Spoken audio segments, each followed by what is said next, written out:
prendre des risques, qui vont être responsables, etc., qui vont savoir innover. Bon, l'air, il est plutôt aux petites nations, aux frêles esquifs, là, qui ont peu de tyrandos et qui sont capables de prendre des risques et d'innover.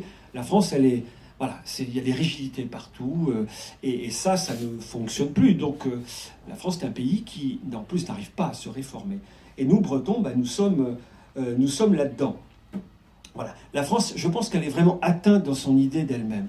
C'est ça. Avec l'Europe, mais aussi avec la mondialisation, d'où les craintes que l'on peut entendre, les peurs, qui expliquent un peu cette dérive souverainiste. On a vu tous les partis souverainistes là, dans le cadre de cette élection présidentielle. Des gens comme Asselineau, c'est assez ahurissant, quoi.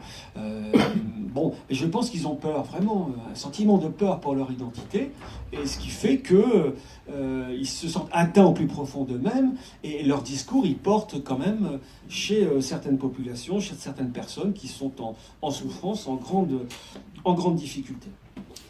Alors, la mondialisation, c'est beaucoup de positifs, ça peut être une chance pour nous, mais c'est aussi un risque de troubles, de soubresauts extrêmement forts, violents, et on ne sait pas trop où est-ce qu'on va aller dans le monde d'aujourd'hui.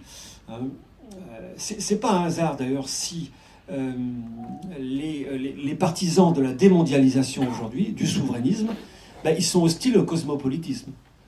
Parce que la diversité, nous on serait favorable à la diversité parce que ça nous parle, parce qu'on pense que notre langue, etc., va pouvoir germer. Mais nos adversaires, ils pensent qu'il faut sortir de la mondialisation, voilà, et en même temps, il faut tuer le cosmopolitisme, reconstruire des murs. Et à l'intérieur de ces murs, on sera tous français. Voilà. Et le mur va nous protéger. C'est pour ça que ces murs, il faut les faire sauter, quoi.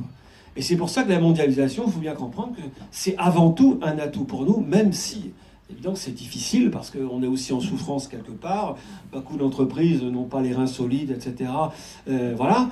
Mais en même temps, pour nous, c'est un atout quand même tout à fait inestimable. Donc, dans les esprits, il y a cette association entre mondialisation et cosmopolitisme, et je pense qu'il y a quelque chose de vrai là-dessus aussi. Mais peut-être qu'on est en train de construire le monde de demain. Voilà. Et que le monde de demain, ce sera peut-être plus le monde des nations indivisibles, avec une seule langue, une seule culture. Voilà, c'est ce que je souhaite.